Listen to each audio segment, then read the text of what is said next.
Hello friends, स्वागत है आप लोगों का हमारे YouTube channel polytechnic entrance exam 2021 में। तो दोस्तों, आज हम आप लोगों के लिए लेकर आए हैं यूपी पॉलीटेक्निक रसायन विज्ञान के कुछ महत्वपूर्ण प्रश्न। दोस्तों, अगर आप इस चैनल पर नए हैं तो हमारे चैनल को लाइक एवं सब्सक्राइब करना मत भूलिए, ताकि हमारे आने वाले वीडियोस की नोटिफिकेशन आप लोगों को मिलती रहे। तो चलिए दोस्तों, चलते अपने प्रश्न की तरफ। दोस्तों, हमारा पहला प्रश्न है, निम्न में से वैद्युत अपघट्य है। दोस्तों, हमें निम्न में बताना है कि कौन सा हमारा वैद्युत अपघट्य है। दोस्तों, हमारा पहला ऑप्शन दिया है चीनी, नंबर दूसरा ऑप्शन दिया है ग्लूकोज, नंबर सी ऑप्शन दिया है यूरिया, नंबर डी ऑप्शन दिया है सोडियम सल्फेट। तो दोस्तों, हमारा जो विद्युत अपघट्य होता है वो सोडियम सल्फेट होता है। दोस्तों, तो यहाँ पर हमारा ऑप्शन सही होगा ऑप्शन नंबर डी। चलते हैं दूसरे क्वेश्चन की तरफ। निम्न में से विद्युत अनअपघट्य है। दोस्तों, विद्युत अनअपघट्य होता है जो विद्युत द्वारा जो आयनों में नहीं गलित टूटता। अवस्था में दोस्तों, विद्युत का तो चालन हमारा ऑप्शन सही नहीं होगा करते हैं। यूरिया। हमारा तीसरा क्वेश्चन है दोस्तों, ताप बढ़ाने पर आयनन की मात्रा। दोस्तों, ताप बढ़ाने पर आयनन की मात्रा बढ़ती है, क्योंकि T is directly proportional to आयनन होता है, आयनन की मात्रा होता है। दोस्तों, तो यहाँ पर जो हमारा ऑप्शन सही होगा दोस्तों, ताप बढ़ाने पर आयनन की मात्रा बढ़ती है। ऑप्शन नंबर ए हमारा सही आंसर है। दोस्तों, हमारा अगला प्रश्न है, सम आयन की उपस्थिति में आयनन की मात्रा। दोस्तों, सम आयन की उपस्थिति में आयनन की मात्रा घट जाती है। दोस्तों, तो यहाँ पर जो ऑप्शन सही होगा दोस्तों, वो बी नंबर ऑप्शन एकदम करेक्ट है। चलते हैं अगले क्वेश्चन की तरफ। एक उत्प्रेरक किसी रासायनिक अभिक्रिया की एक उत्प्रेरक दोस्तों, आप लोग जानते होंगे कि एक उत्प्रेरक जो होता है वो किसी भी रासायनिक अभिक्रिया की गति को कम या अधिक कर सकता है। दोस्तों, तो चलिए देखते हैं हमारा कौन सा ऑप्शन सही है। दोस्तों, यहाँ पर हमारा ऑप्शन सी करेक्ट है, अभिक्रिया की गति को कम या अधिक कर सकता है। दोस्तों, चलते हैं अपने अगले क्वेश्चन की तरफ।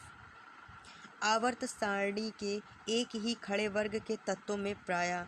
दोस्तों, जैसा कि आप लोग जानते हैं कि एक ही वर्ग में तत्व जो होते हैं उनके बाहरी कक्षा में इलेक्ट्रॉन समान संख्या में होते हैं। दोस्तों, तो यहाँ पर जो हमारा ऑप्शन सही होगा दोस्तों, वो ए नंबर करेक्ट आंसर होगा। दोस्तों, चलते हैं अपने अगले क्वेश्चन की तरफ।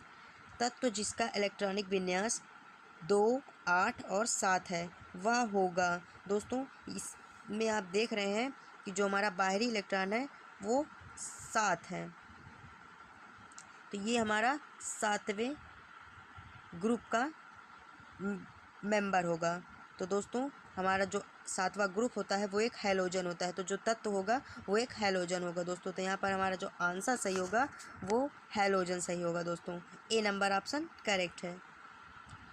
चलते हैं अपने अगले क्वेश्चन की तरफ। परिवर्ती संयोजकता दिखाते हैं दोस्तों, परिवर्ती संयोजकता संक्रमण तत्व दिखाते हैं। दोस्तों, तो यहाँ पर जो ऑप्शन सही होगा वो बी नंबर सही है, एकदम बी नंबर ऑप्शन सही है। चलते हैं अगले क्वेश्चन की तरफ। सबसे अधिक अधात्विक प्राकृतिक तत्व है।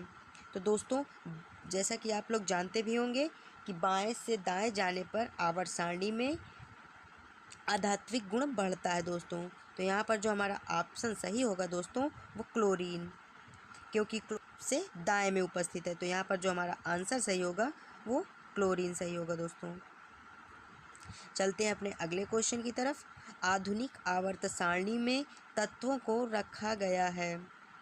दोस्तों, आधुनिक आवर्त सारणी में तत्वों को उनके परमाणु क्रमांक के वृद्धि के क्रम में रखा गया है। दोस्तों, तो यहाँ पर जो हमारा आंसर सही होगा वो बी नंबर करेक्ट आंसर होगा। दोस्तों, चलते हैं अपने अगले क्वेश्चन की तरफ। मेंडलीव का आवर्त नियम क्या कहता है। दोस्तों, तो मेंडलीव का आवर्त नियम कहता है कि तत्वों के भौतिक एवं रासायनिक गुण अणुभार के आवर्ती फलन होते हैं। दोस्तों, तो यहाँ पर जो हमारा ऑप्शन सही होगा दोस्तों, वो सी नंबर सही होगा। दोस्तों, चलते हैं अपने अगले क्वेश्चन की तरफ। पीतल कांसा तथा जर्मन सिल्वर में उपस्थित धातु है। तो दोस्तों जो तीनों में उपस्थित कॉमन धातु है दोस्तों वो कापर है। कापर पीतल में भी पाई जाती है, कांसे में भी पाई जाती है दोस्तों, और जर्मन सिल्वर में भी पाई जाती है दोस्तों। तो यहाँ पर हमारा ऑप्शन कौन सा सही होगा दोस्तों? Option number C correct answer है। अगले क्वेश्चन की तरफ चलते हैं। जर्मन सिल्वर में है दोस्तों, जर्मन सिल्वर में क्या क्या होता है दोस्तों? जर्मन सिल्वर में होता है जिंक होता है, कॉपर होता है और निकिल होता है। तो जो हमारा ऑप्शन सही होगा दोस्तों वो सी नंबर सही ऑप्शन है। चलते हैं अपने अगले क्वेश्चन की तरफ। फफोलेदार कॉपर है। तो दोस्तों फफोलेदार कॉपर वह होते हैं जिस कॉपर में केवल 2% अशुद्धियाँ होती हैं। तो यहाँ पर जो हमारा ऑप्शन सही होगा दोस्तों वो डी नंबर करेक्ट ऑप्शन है। एमरी नाम दिया गया है। दोस्तों एमरी नाम किसको दिया गया है दोस्तों? अशुद्ध एल्यूमिना को हम लोग एमरी कहते हैं दोस्तों। अशुद्ध एल्यूमिना को हम लोग एमरी कहते हैं। तो चलते हैं अपने अगले क्वेश्चन की तरफ दोस्तों। कॉपर का मुख्य अयस्क है। कॉपर का जो मुख्य अयस्क होता है वो दोस्तों कॉपर पायराइट। यहाँ पर जो हमारा ऑप्शन सही होगा दोस्तों वो बी नंबर सही होगा। चलते हैं अपने नेक्स्ट क्वेश्चन की तरफ। पृथ्वी पर पाए जाने वाले तत्वों में किसकी प्रतिशतता भार के अनुसार अधिकतम होती है दोस्तों? तो पृथ्वी पर पाए जाने वाले तत्वों में यहाँ पर हमसे तत्व पूछा है तो ऑप्शन हमारा सी नंबर करेक्ट ऑप्शन है।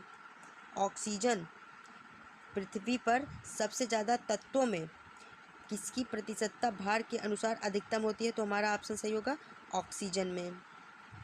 दोस्तों यहाँ पर समझने वाली बात है, अगर तत्व पूछेगा तो हम ऑक्सीजन बताएंगे।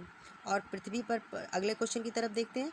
पृथ्वी पर पाए जाने वाली धातुओं में किसकी प्रतिशतता भार के अनुसार अधिकतम होती है? अगर हमसे धातु पूछेगा तो हम दोस्तों एल्यूमिनियम बताएंगे, क्योंकि धातुओं में सबसे अधिक एल्यूमिनियम पाई जाती है और तत्वों में सबसे अधिक ऑक्सीजन पाया जाता है दोस्तों। अगले क्वेश्चन की तरफ चलते हैं। अयस्क से अशुद्धियों का पृथक करना कहलाता है। दोस्तों अयस्क से अशुद्धियों को पृथक करना सांद्रण कहलाता है दोस्तों। तो चलते हैं अपने अगले क्वेश्चन की तरफ। ऑक्साइड अयस्क है। दोस्तों ऑक्साइड जो होता है वो बॉक्साइट का अयस्क होता है। चलते हैं अपने नेक्स्ट क्वेश्चन की तरफ। निम्नलिखित में से कौन सा एल्यूमिनियम का खनिज नहीं है दोस्तों? तो दोस्तों यहाँ पर जो ऑप्शन सही होगा वो ऑप्शन नंबर डी सही होगा। एनहाइड्राइट एल्यूमिनियम का खनिज नहीं है, जबकि क्रायोलाइट और बॉक्साइट, कोरंडम ये तीनों एल्यूमिनियम के अयस्क हैं। अगले क्वेश्चन की तरफ चलते हैं। निम्न में से किस मिश्र धातु में एल्यूमिनियम नहीं है दोस्तों?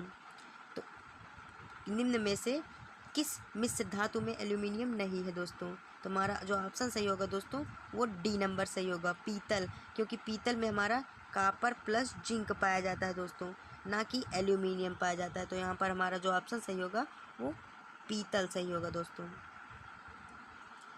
क्रायोलाइट है दोस्तों, जैसा कि आप लोग जानते हैं कि क्रायोलाइट का जो सूत्र होता है दोस्तों वो होता है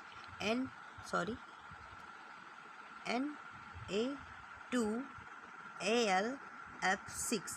तो दोस्तों इसका नाम हो जाएगा सोडियम एल्यूमिनियम फ्लोराइड। तो दोस्तों जो हमारा ऑप्शन सही होगा वो ऑप्शन नंबर डी सही होगा, सोडियम एल्यूमिनियम फ्लोराइड। चलते हैं अपने अगले क्वेश्चन की तरफ।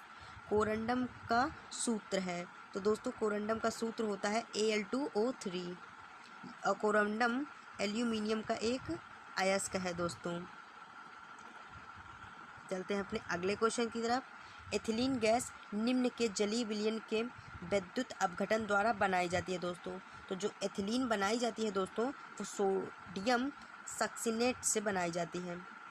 सोडियम सक्सीनेट के जलीय विलयन के विद्युत अपघटन द्वारा एथिलीन बनती है दोस्तों।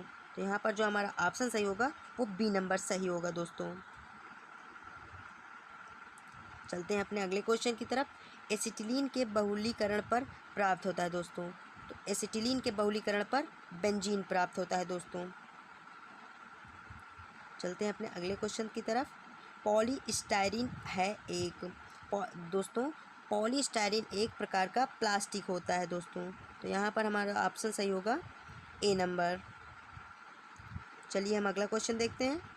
एसिटिक अम्ल में क्यूप्रस ऑक्साइड तथा अमोनियम क्लोराइड के घोल से जब एसिटिलीन प्रवाहित की जाती है तो बहुलीकरण बनता है।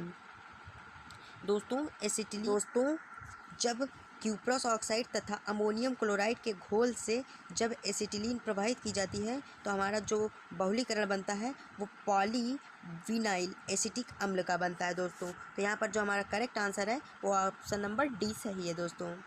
चलते हैं अपने अगले क्वेश्चन की तरफ। तो हमारा अगला क्वेश्चन है 3 कार्बन परमाणु वाले एल्काइन का नाम है।